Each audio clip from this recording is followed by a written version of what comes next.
In this video, I break a deck chair. I eat a load of meat.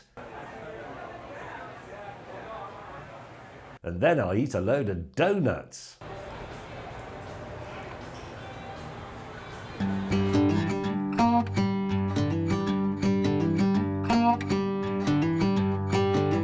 Right, well, we begin at the Franklin BBQ in Austin, Texas. And the experience begins by selecting a deck chair and joining the queue.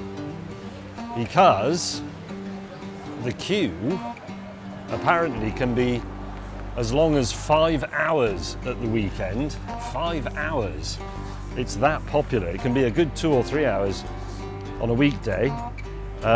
It doesn't open for another hour, and there are people, as you can see already here, lining up.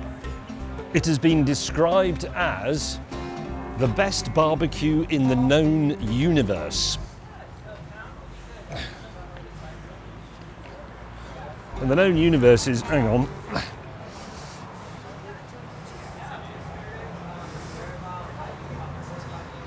The known universe is pretty big these days, but that quote does come from Texas Monthly, and their universe may only extend to the edges of Texas. I don't know. It serves meat cooked on a wood-fired barbecue. And as an Englishman, I have a natural aversion to the expression barbecue because at home it's really a euphemism for diarrhea. The problem I think with barbecues in England is it's not what we naturally do, cook outside over a fire. You tend to do that if you're homeless. And most people I know who have barbecues are men, my mates, who actually can't cook. But because it's a barbecue, it's the man's job because it's a bonfire.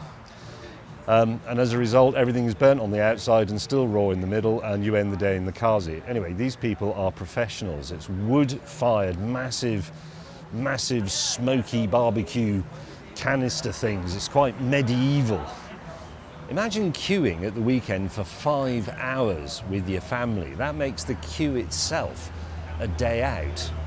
You might as well bring a picnic. No, hang on. Right, come back in just under an hour.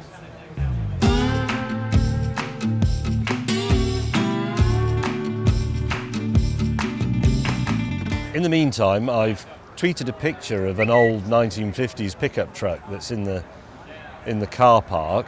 It's a rather odd-looking thing, and I've had some interesting replies. But one bloke says, "Terribly sorry. I know you're a huge fan of the Trabant. You're probably not happy seeing freedom vehicles."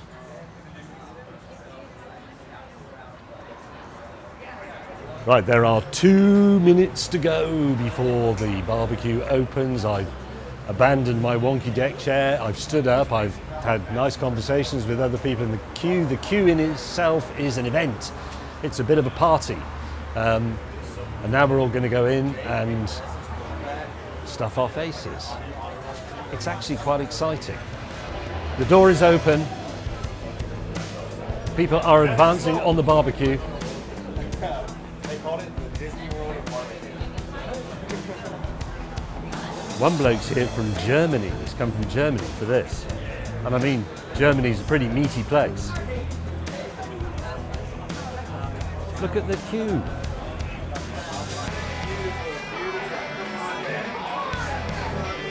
I suppose in many ways this is the opposite of a McDonald's or something like that. It's not fast food. You have to wait for ages, and even when you're in, there's a queue. And normally I, to be honest, run out of patience. So quick situation update. I said earlier on that it opens at 10. It actually opens at 11. We've already been here 3 hours. Apparently that bloke over there, young lad, he fainted in the queue and as a result was brought straight in. Good tip. It's now just coming up to 3.5 hours since we arrived outside. I'm approaching the front of the queue. I am actually, this is an unusual sensation in the United States, hungry. I'm going to have half pound beef, half a pound of mixed, regular and cheesy sausages, and half a pound of brisket, please. Yeah, give me 1 second, I'm gonna grab it, okay? Okay. Okay. Are you ready for this? No. No. That's Yes. okay. We're here together. Does this look okay? Beautiful. Is it enough? Oh yeah. Yeah? Of course it is. Okay. Thank you. Thank you very much. That's exciting.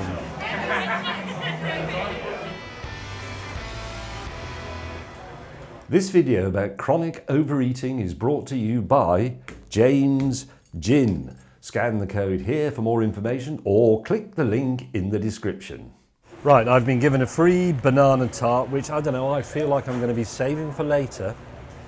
There is some reassuringly British government issue bread, and I'm going to go straight in with potato salad. That's good. It's a ludicrous amount of meat. I know this will annoy Americans when I say it, but this is as much meat as I would eat in well over a week. So let's try a bit of the rib. I'm shaking with excitement.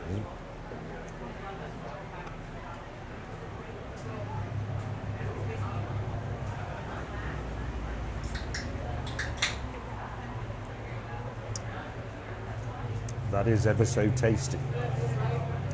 I'll try a bit of the brisket, which is the caviar of the cow.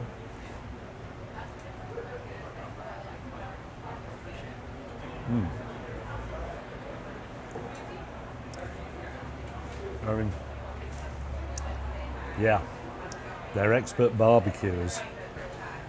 It's very good. Sausages, one of these is cheesy. Let's see if it's obvious. That looks like a regular sausage.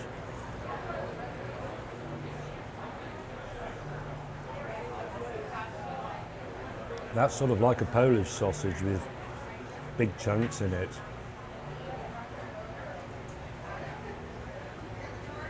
And that has the extra excitement of jalapeno.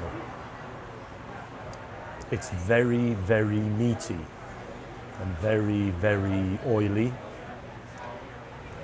And pretty bloody good, actually. Oh, I've got a free piece of turkey.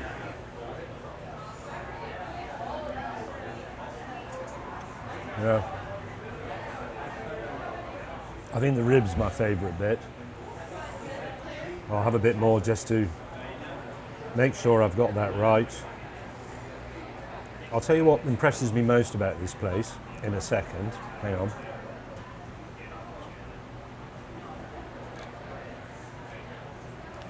The motto of this place is cooked freshly every day until it's gone. And apparently it does run out mid-afternoon, sort of 2-3 o'clock. And Taylor and Hannah have the job of going outside and saying to that queue, some of whom have been there for hours and hours and hours, I'm sorry, everything's off. They're badass, aren't they? I think it's time for the crew to join in because I am not going to be able to eat all that. That would be wicked. Crew, in you come.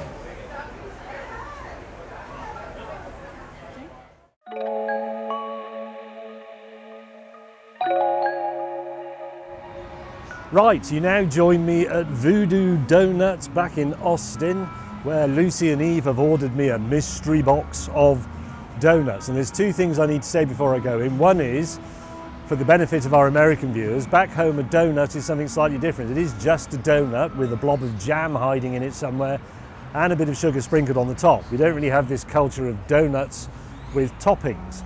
The other one is, I really don't need a donut.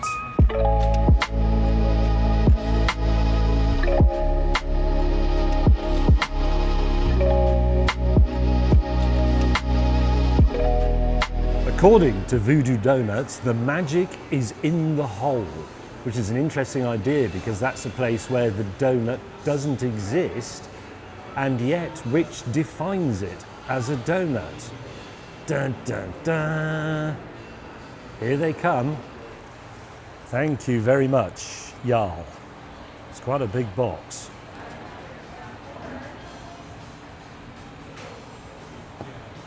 Let's start with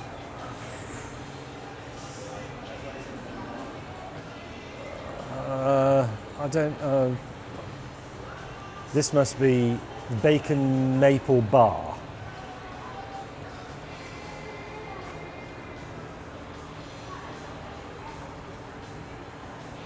That's a lot nicer than it looks, because let's be honest, it looks brown and it's got cold bacon on it, but it tastes very mapley and the donut is very doughy. Couldn't eat a whole one. Someone's going to have to come and help me out with these. Should we try Old Dirty Bastard? I think that's this one.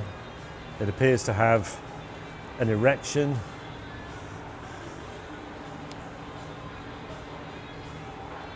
Shall I eat his head, or I'll eat his head, see what his eyes taste like.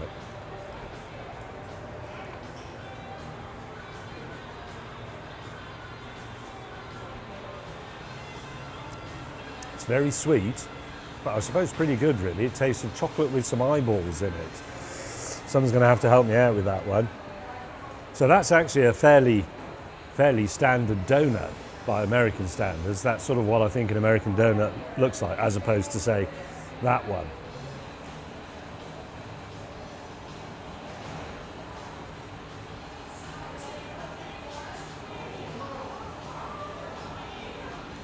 That one tastes artificial. I'm not in a bad way, but it tastes of pink stuff. It tastes pink.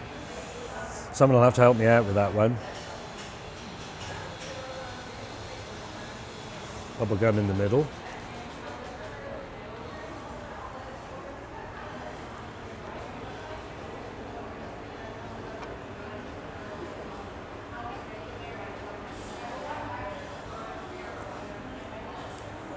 It tastes the same as the last one, but slightly grittier. Someone's going to have to help me out with that. Right, put yourself together, man. You're an ambassador for England. It's been injected with something. I'm going to bite it there. I've got on my nose.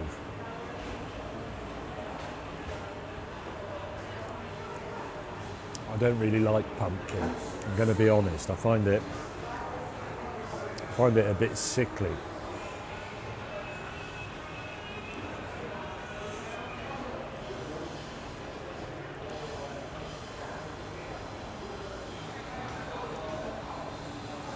That's chocolate and peanut butter, so it tastes like a, what are they called? Reese's Peanut Butter Cup, which are American, aren't they, I think? It tastes like one of those, but on a donut. Someone might have to help me out with that one. And finally, we have the raised glazed. So this is like a British donut. It is just a donut, glazed on the top.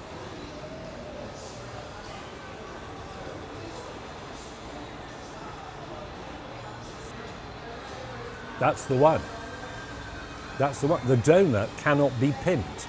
That is a proper donut. They even spell it the proper English way, D-O-U-G-H nut, not D-O nut. And that's all it needs. No pink topping, no Homer Simpson, no bacon, no twiglet erection, just dough in a donut. Nice. God bless England. Well, I hope you enjoyed watching me being tortured with American foods. And if you would like this bubble gum, I haven't quite got room for it, let me know in the comments with your address and I'll send it on to you. Thank you for watching.